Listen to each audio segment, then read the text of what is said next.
Hello guys, welcome back to my channel. आज हम बात करेंगे बैक पेन के बारे में। बैक पेन को अपर बैक और लोअर बैक पेन में डिवाइड कर सकते हैं।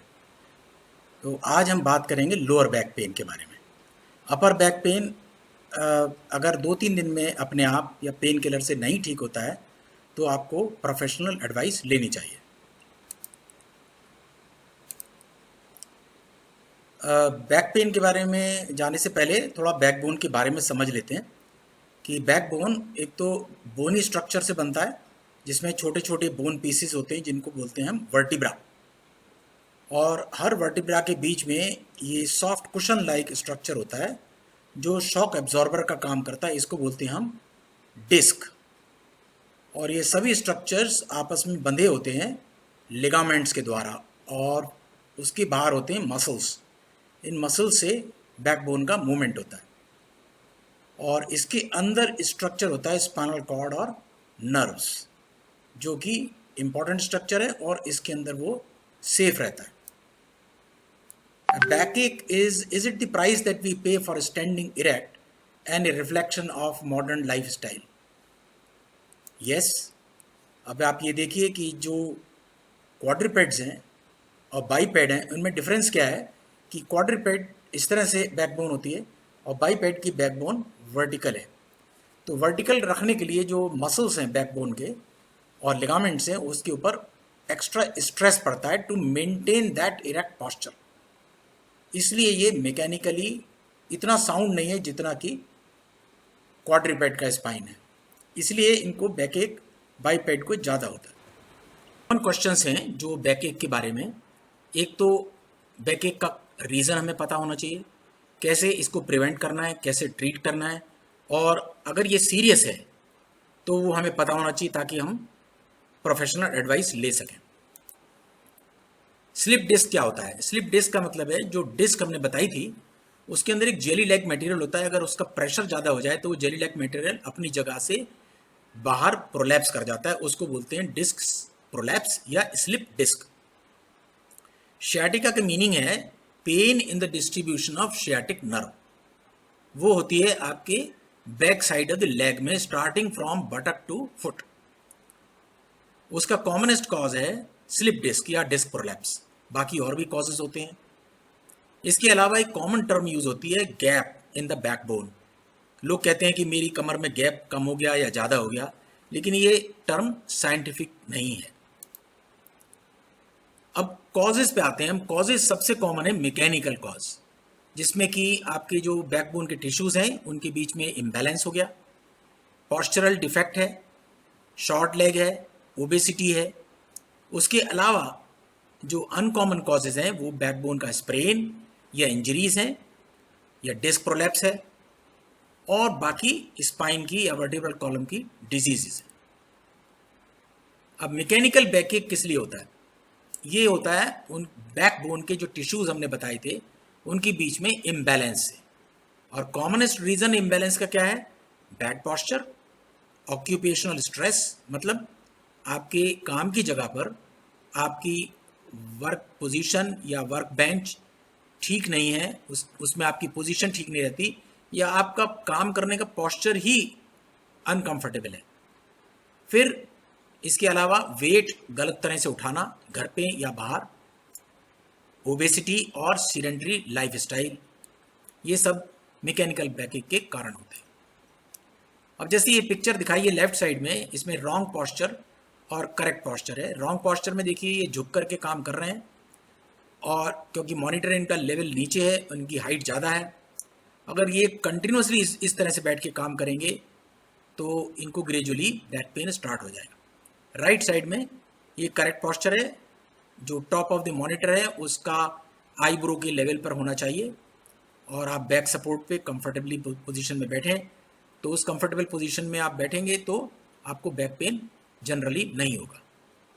इसी तरह से यहाँ दिखाया गया है कि गलत तरह से बैठना और सही तरीके से बैठना, जो स्लाउचिंग तरीके से बैठते हैं वो भी बैक के लिए ठीक नहीं है।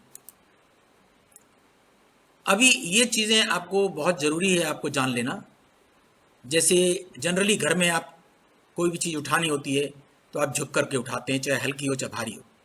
लेकिन जब ऐसे आप करते हैं तो आप समझिए कि लो बैक के ऊपर 50 टाइम्स ज़्यादा प्रेशर पड़ता है, जो कि आपकी कमर के लिए ठीक नहीं है। उससे बेटर है कि नीचे बैठिए, उस चीज़ को पकड़िए और सीधे खड़े हो जाए। तो अब तक हमने देखा कि क्या क्या हमको नहीं करना चाहिए और पोस्चर हमारा क्या होना चाहिए बैक एक को प्रिवेंट करने के लिए। इसके अलावा अगर आप कुछ एक्सरसाइज और सीख लें तो आपको बैक की प्रॉब्लम जनरली नहीं होगी। इनमें सबसे इम्पॉर्टेंट है extension exercise of the back.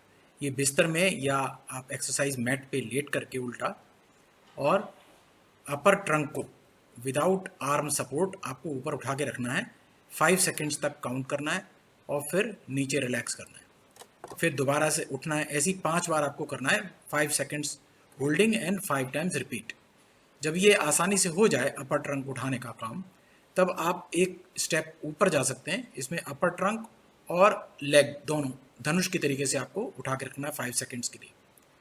और एक एक्सरसाइज इसमें की alternate arm and leg diagonally opposite और अपर ट्रंक को उठाना है, यानी left arm right leg and upper trunk, ऐसी right arm and left leg and upper trunk को उठा के रखना है और 5 सेकेंड्स तक स्टे करना है और 5 टाइम्स रिपीट करना है। ये भुजंगासन तरह से है, उल्टा लेट करके अपर ट्रंक को आर्म के सहारे से आपको ऊपर उठाकर रखना है। ये भी 5 सेकेंड और 5 बार रिपीट करना है। 5 का आप फार्मूला याद रखिए, 5 सेकेंड्स एंड 5 टाइम रिपीट। ये पेल्विक लिफ्ट है, ये आपको एब्डोमिनल एक्सरसाइज, क्योंकि एब्डोमिनल मसल्स जो है वो भी इंपॉर्टेंट होते हैं आपकी बैकबोन के सपोर्ट के लिए, तो इसको भी स्ट्रेंथन करना जरूरी है। ये भी आप सिटअप्स कर रहे हैं एब्डोमिनल मसल्स को बनाने के लिए। So again 5 seconds 5 time repeat, formula याद रखिए। एक ये सीधा लेट करके आपने रॉकिंग मूवमेंट करना है 5 टाइम्स। सीधा लेट करके लेग को फोल्ड करके साइड ट्विस्टिंग करने हैं 5 टाइम्स। और ये प्रेयर पोजीशन, ये भी 5 सेकेंड्स एंड 5 टाइम्स। अगर ये चीज़ें आप ध्यान रखेंगे, जैसे कि एक्सरसाइजेज रेगुलर बैक की और पोस्चर को करेक्ट करना और गलत तरह से चीज़ों को ना उठाना, इन चीज़ों का आप ध्यान रखेंगे, यानी डूज एंड डोंट्स, तो मोस्टली आपको बैक की प्रॉब्लम नहीं होगी। और अगर हो जाती है तो ये ट्रीटमेंट। तो पहला है आपको पोस्चर करेक्ट करना है, जैसे कि पहले बताया, hard bed with A soft mattress. Hard bed का मतलब है स्ट्रेट नॉन सैगिंग बेड।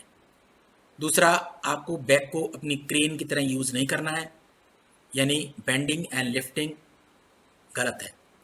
फिर लोकल फिजियोथेरेपी यानी हॉट पैक या आइस पैक, स्पाइनल एक्सरसाइज जो पहले बताई गई हैं, पेन किलर्स और कोई स्पेसिफिक ट्रीटमेंट अगर आपके मेडिकल प्रोफेशनल आपको बताते हैं। फिर कुछ और भी ट्रीटमेंट होते हैं, जैसे लंबर बेल्ट है, आप 2-3 दिन के लिए बांध सकते हैं, उसके बाद आप उसको हटा दीजिए जब आपको रिलीफ मिल जाए। प्रोलॉन्ग्ड यूज़ इसका ठीक नहीं है। फिर ट्रैक्शन भी अभी डाउटफुल वैल्यू है, अब आजकल कोई यूज़ नहीं करता है। फिर मैनिपुलेशन ऑफ द स्पाइन, ये कायरोप्रैक्टर या ऑस्टियोपैथ इसको करते हैं, बैक को मैनिपुलेट करके पेन को ठीक कर सकते हैं। ये थोड़ा कॉशियसली यूज़ करना चाहिए क्योंकि ये बहुत साइंस इसमें नहीं है। फिर prolong bed rest more than 2 days recommended नहीं है, क्योंकि इससे फ़ायदा कम और नुकसान ज़्यादा हो सकता है। तो बहुत सीवियर पेन है तो 1-2 दिन के लिए आप बेड रेस्ट कर सकते हैं। अच्छा, ये चीज़ें कुछ ज़रूरी आपको जानना चाहिए कि ये तो आपको हमने घर में कैसे ट्रीट करना है बताया, लेकिन कुछ सिचुएशन ऐसी होती हैं जिसमें कि आपको एक्सपर्ट एडवाइस की ज़रूरत पड़ती है। तो ये हमारी स्लाइड में सब ये आप देख लीजिए कि किन किन सिचुएशंस में आपको मेडिकल एडवाइस लेनी। ये सब अनयूजुअल सिचुएशंस हैं जिसमें आपको प्रोफेशनल एडवाइस लेनी चाहिए। लो बैक पेन के बारे में ये शॉर्ट में इंफॉर्मेशन थी।